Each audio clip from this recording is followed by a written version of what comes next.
William Shakespeare के द्वारा लिखी गई वो कहानी जिसने दुनिया के हर उम्र के लोगों को अपनी तरफ आकर्षित किया। ये कहानी है रोमियो एंड जूलियट की।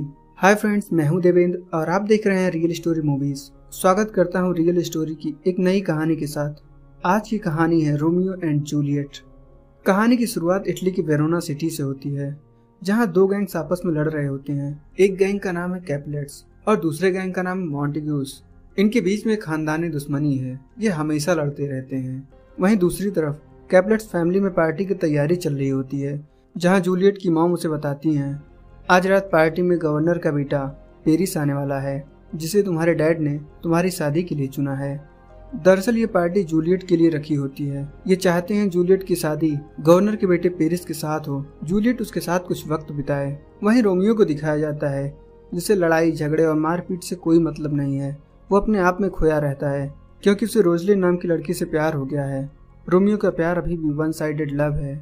रोमियो का कजन बेनवोलियो उसे बताता है, आज रात एक पार्टी में तुम रोजलिन से मिल सकते हो, लेकिन ये पार्टी कैपुलेट्स फैमिली के घर पर है। रोमियो इस बात की परवाह नहीं करता है। ये पार्टी मोंटेगो फैमिली के सबसे बड़े दुश्मन कैपुलेट्स फैमिली की पार्टी है। वो पार्टी में जाने के लिए डिसाइड कर लेता है और अपने बेस्ट फ्रेंड मर्कुसियो से मिलता है, जो उसे पार्टी में जाने के लिए पास का इंतजाम कर देता है। वो रोमियो को पार्टी में जाने से पहले एक नशे की गोली देता है, जिससे कि रोमियो जब रोजलिन से मिले उसे अपने ऊपर कॉन्फिडेंस हो, वो रोजलिन से अपने दिल की बात कह सके। रोमियो नशे की गोली खा लेता है और एक नकाब पहनकर पार्टी में चला जाता है। लेकिन थोड़ी ही देर में रोमियो को उस दवा का असर होने लगता है जो उसने पार्टी में आने से पहले खाई थी। इसलिए वो वॉशरूम में जाकर अपना मुंह धुलता है और वहां रखे एक एक्वेरियम में खूबसूरत मछलियों को देखने लगता है। और तभी एक्वेरियम के दूसरी तरफ एक लड़की दिखती है। ये जूलियट होती है। जूलियट भी रोमियो को देखने लगती है। ये दोनों एक दूसरे को देखकर स्माइल करते हैं। एक ही नजर में इन दोनों को प्यार हो जाता है। ये एक दूसरे से मिलना चाहते हैं, लेकिन तभी वहाँ जूलियट की नर्स आ जाती है, जिसने जूलियट को बचपन से पाला है। वो जूलियट को वहाँ से ले जाती है। रोमियो पार्टी में जूलियट को ढूंढने लगता है, जो एक लड़के के साथ डांस कर रही है। ये वही लड़का है जिसके साथ जूलियट की फैमिली उसकी शादी करवाना चाहती है। हालांकि जूलियट डांस जरूर कर रही है, लेकिन उसकी निगाहें रोमियो पर रहती हैं। ये दोनों एक दूसरे को देख रहे होते हैं। ये एक दूसरे से मिलना चाहते हैं। जूलियट जब पार्टी में अकेली खड़ी होती है, रोमियो उसके पास आ जाता है और उसका हाथ पकड़कर अपनी तरफ खींच लेता है। जूलियट रोमियो को लिफ्ट में लेकर जाती है, जहां ये एक दूसरे को किस करते हैं। हालांकि जूलियट की मॉम उसे ढूंढ रही होती हैं। वो चाहती हैं वो पेरिस के साथ कुछ वक्त बिताए, लेकिन जूलियट को इन सब से कोई मतलब नहीं है। तभी लिफ्ट में जूलियट की नर्स आ जाती है। वो जूलियट को अपने साथ वहां से ले जाती है और जब जूलियट अपने रूम की तरफ जा रही होती है, रोमियो नीचे से उसे देख रहा होता है। जूलियट की नर्स रोमियो को देखती हैं और जूलियट को बताती हैं, इसका नाम रोमियो है। ये मोंटेगो परिवार का बेटा है, जो कैपुलेट के सबसे बड़े दुश्मन है। जूलियट को कैपुलेट फैमिली के साथ देखकर रोमियो के होश उड़ जाते हैं। वो जूलियट को सीढ़ियों से ऊपर जाते हुए बस देखता रह जाता है और तभी वहाँ उसका दोस्त मर्कुसियो आ जाता है। वो बताता है जूलियट कैपुलेट परिवार की बेटी है और रोमियो को पार्टी से बाहर ले जाता है। अब इन दोनों को एक दूसरे की सच्चाई का पता है। हालांकि रोमियो पार्टी से निकल जाता है, लेकिन उसके दिल और दिमाग से जूलियट नहीं निकल पाती। इसलिए एक बार फिर जूलियट से मिलने के लिए वो जूलियट के पास चला जाता है, जहां जूलियट बैठकर रोमियो के बारे में ही सोच रही होती है। वो अपने आप से बातें कर रही होती है। जूलियट को भी रोमियो की सच्चाई का पता है। उसे पता है रोमियो मोंटेगो परिवार का बेटा है। जूलियट उसके ख्यालों में खोई रहती है और तभी पीछे से रोमियो आता है। जूलियट डर जाती है और दोनों ही स्विमिंग पूल में गिर जाते हैं। ये एक दूसरे के प्यार में खो जाते हैं। हालांकि इन्हें पता है इनकी फैमिली इन्हें कभी एक्सेप्ट नहीं करेगी, लेकिन फिर भी ये एक दूसरे को पाना चाहते हैं। ये स्विमिंग पूल में कुछ वक्त बिताते हैं, लेकिन जाने से पहले जूलियट रोमियो को कुछ देना चाहती है। वो अपना लॉकेट निकालकर रोमियो को देती है। इसके बाद रोमियो फादर लॉरेंस से मिलने जाता है। वो फादर से बताता है उसे जूलियट से प्यार हो गया है। फादर कहते हैं, कुछ वक्त पहले तुम रोजलिन की प्यार में पागल थे। रोमियो कहता है, वो मेरे दिमाग की उपज थी, वो बस एक तरफा प्यार था। मैं जूलियट से शादी करना चाहता हूँ। फादर को रोमियो के प्यार में सच्चाई नजर आती है। उन्हें लगता है इस रिश्ते से इनके परिवार की दुश्मनी खत्म हो सकती है। वहीं रोमियो अपने दोस्तों के साथ बीच पर होता है। वहाँ पर जूलियट की नर्स आती है। वो जूलियट के लिए रोमियो के प्यार को जानना चाहती है। जूलियट उस नर्स से कहता है, मैं जूलियट से चर्च में मिलना चाहता हूँ, हम दोनों चर्च में शादी करेंगे। इस बात से नर्स खुश होती है और घर जाकर जूलियट को बताती है, रोमियो एक नेक दिल का इंसान है, उसके प्यार में सच्चाई है। वो तुमसे फादर लॉरेंस के चर्च में मिलना चाहता है, वहाँ रोमियो तुमसे शादी करेगा। इस बात से जूलियट बहुत खुश हो जाती है और शाम को फादर लॉरेंस से मिलने चर्च में जाती है। जहाँ रोमियो पहले से जूलियट का इंतजार कर रहा होता है और फादर लॉरेंस इन दोनों की शादी करा देते हैं, क्योंकि उन्हें उम्मीद है इनकी शादी से इन दोनों के परिवारों के संबंध में सुधार आएगा।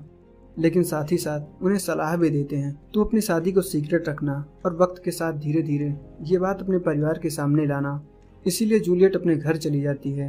लेकिन जूलियट के कजन टिबॉल्ट को इस बात का पता चल जाता है। वो रोमियो को ढूंढते हुए उस बीच पर पहुंच जाता है जहां रोमियो और उसके दोस्त वक्त बिताया करते हैं, लेकिन रोमियो वहां नहीं होता है। टिबॉल्ट मर्कुसियो से बात करने लगता है, तभी वहां रोमियो आ जाता है। टिबॉल्ट रोमियो को मारना चाहता है, लेकिन रोमियो उसके सामने दोस्ती का हाथ बढ़ाता है, पर टिबॉल्ट दोस्ती नहीं करना चाहता।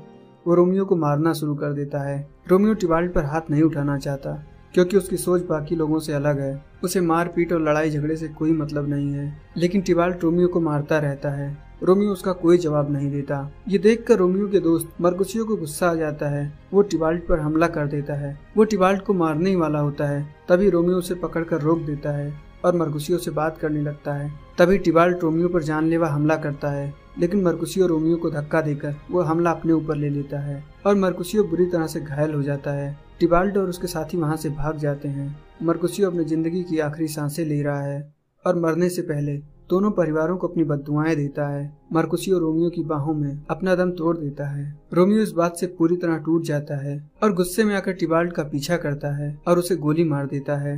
लेकिन कुछ ही देर में रोमियो को एहसास होता है उसने ये क्या कर दिया। वो रोमियो जो कभी किसी पर हाथ नहीं उठाता था, आज उसने जूलियट की कजन का खून कर दिया है।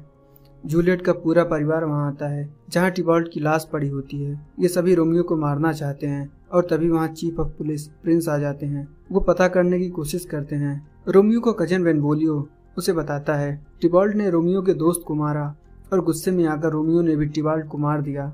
कैप्टन प्रिंस वह अनाउंस करते हैं रोमियो को तड़ी पार किया जाता है और शहर में देखते उसे गोली मार दिया जाए। रोमियो चर्च के बाहर फादर लॉरेंस के पास छिपा होता है। वो फादर से बताता है मुझे शहर से निकाल दिया गया है। फादर कहते हैं इस वक्त तुम्हें शहर से दूर चले जाना चाहिए और जब शहर के हालात कुछ ठीक हों तुम जूलियट को अपने साथ लेकर हमेशा के लिए यहाँ से दूर चले जाना। तभी वहाँ जूलियट की नर्स आ जाती है। रोमियो नर्स से जूलियट के बारे में पूछता है वो कैसी है, मैंने उसके कजन का खून कर दिया, वो मेरे बारे में क्या सोच रही है। नर्स रोमियो को एक रिंग देती है और बताती है जूलियट तुमसे मिलना चाहती है, वो इस शादी को पूरा करना चाहती है। रोमियो जूलियट से मिलने के लिए वहां से निकल जाता है और बालकनी से चढ़कर जूलियट के पास पहुंच जाता है। हालांकि रोमियो ने जूलियट के कजन का खून किया है, लेकिन वो जानती है रोमियो ऐसा इंसान नहीं है। जूलियट जब रोमियो को देखती है वो रोमियो को अपने गले से लगा लेती है।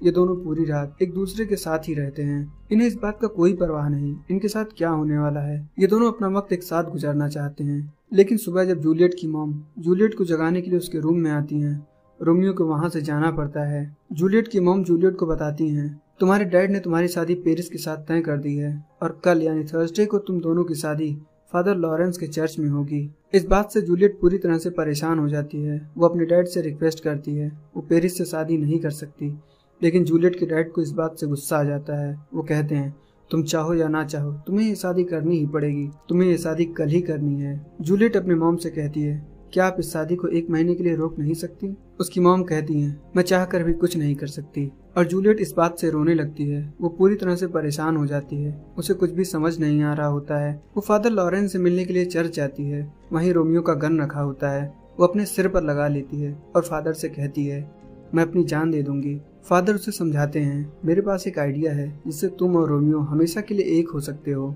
वो जूलियट को बताते हैं मेरे पास एक पॉइजन है, तुम इसे रात को सोने से पहले पीकर सो जाना। सुबह जब लोग तुम्हारे कमरे में आएंगे सबको लगेगा तुम मर चुकी हो, लेकिन तुम गहरी नींद में रहोगी और 24 घंटे के बाद तुम्हारी नींद खुल जाएगी। इस बीच में रोमियो को एक लेटर भेज दूंगा और जब तुम्हें दफनाने के लिए चर्च में रखा जाएगा रोमियो तुम्हें यहाँ से हमेशा के लिए कहीं दूर ले जाएगा। जूलियट फादर से पॉइजन की शीशी लेकर घर चली जाती है। अब उसके पास रोमियो से मिलने की उम्मीद है। घर पहुंचकर फादर लॉरेंस ने जैसा कहा होता है जूलियट रात को सोने से पहले जहर पी लेती है और सुबह जूलियट की फैमिली को लगता है जूलियट मर चुकी है। वो जूलियट के अंतिम दर्शन के लिए जूलियट की बॉडी को चर्च ले जाते हैं, जहां रोमियो का एक दोस्त भी आता है और उसे भी यही लगता है जूलियट मर चुकी है। वो ये खबर रोमियो को बताने के लिए रोमियो के पास जाता है। दरअसल फादर ने जो लेटर रोमियो के लिए भेजा होता है वो रोमियो को मिला ही नहीं है, क्योंकि पोस्टमैन जब लेटर लेकर रोमियो के पास आता है वो अपने बैंड के दूसरी तरफ होता है, जिससे पोस्टमैन देख नहीं पाता है और लेटर को वापस पोस्ट ऑफिस में रख देता है। रोमियो का दोस्त उसे बताता है जूलियट अब इस दुनिया में नहीं है, उसकी बॉडी फादर के चर्च में रखी है। रोमियो इस बात से पूरी तरह टूट जाता है, वो रोने लगता है और डिसाइड करता है वो भी जूलियट के पास जाकर अपनी जान दे देगा। रोमियो अपने दोस्त की गाड़ी लेकर चर्च जाने के लिए निकल पड़ता है। हालांकि रोमियो को ये बात पता है कैप्टन प्रिंस ने उसे शहर से वैनिश कर दिया है, शहर में दिखते ही उसे गोली मार दिया जाएगा। रोमियो रास्ते में एक बूढ़े आदमी से मिलता है और कहता है मुझे एक ऐसा जहर चाहिए जिसका कोई भी इलाज न हो और पीने वाले इंसान की मौत निश्चित हो। वो बूढ़ा आदमी रोमियो को जहर दे देता है और रोमियो जहर लेकर जाने से पहले उस आदमी को बहुत सारे पैसे देता है और शहर जाने के लिए निकल जाता है। तभी कैप्टन प्रिंस और शहर के सभी पुलिस रोमियो का पीछा करते हैं, लेकिन रोमियो उन सब से बचता हुआ चर्च तक पहुंच जाता है और चर्च के गेट को अंदर से बंद कर लेता है। वो देखता है सामने जूलियट की डेड बॉडी रखी है, चारों तरफ कैंडल्स जल रहे हैं। वो जूलियट के पास जाता है और जूलियट की डेड बॉडी से लिपट कर रोने लगता है। वो जूलियट को किस करता है और उसके बाद वो उस जहर के शीशी को अपने होठों से लगाता है। तभी जूलियट की आंखें खुल जाती हैं। जूलियट रोमियो के गाल पर हाथ लगाती है, लेकिन तब तक रोमियो जहर को पी चुका होता है। जूलियट को जिंदा देख रोमियो हैरान हो जाता है। इससे पहले कि वो कुछ बोल पाता, जूलियट उसके हाथ में जहर की शीशी को देखकर समझ जाती है। वो कहती है तुमने सारा जहर पी लिया। वो रोमियो के होठों पर किस करती है ताकि उसके होठों पर जो जहर लगा है वो खुद के लिए पीना चाहती है। वो भी रोमियो के साथ मर जाना चाहती है, लेकिन ऐसा कुछ भी नहीं होता। रोमियो जूलियट की बाहों में अपना दम तोड़ देता है और जूलियट की आंखों से आंसू निकलने लगते हैं। जूलियट को कुछ समझ नहीं आता उसे क्या करना चाहिए, और तभी उसे रोमियो के पास गन दिखती है। वो उस गन से अपने आप को शूट कर लेती है और इस तरह से रोमियो और जूलियट जो जीते जी इस दुनिया की वजह से कभी एक नहीं हो पाए, मरकर अपनी अलग दुनिया में चले जाते हैं, जहाँ उन्हें इस दुनिया का कोई भी इंसान एक होने से नहीं रोक सकता है। तो ये थी रोमियो और जूलियट के प्यार की सच्ची और अनूठी दास्तान। ये कहानी उन चुनिंदा कहानियों में से एक है जो इस दुनिया में प्यार करने वालों के लिए अनमोल रत्न है। ये कहानी आज भी कोई सुनता है उसकी आंखों में नमी आ जाती है। तो आप भी हमें कमेंट करके ज़रूर बताएं आपको ये कहानी कैसी लगी। अगर आप हमारे चैनल पर नए हैं, चैनल को सब्सक्राइब कर बेल आइकन को दबाना ना भूलें। Thanks for watching this video.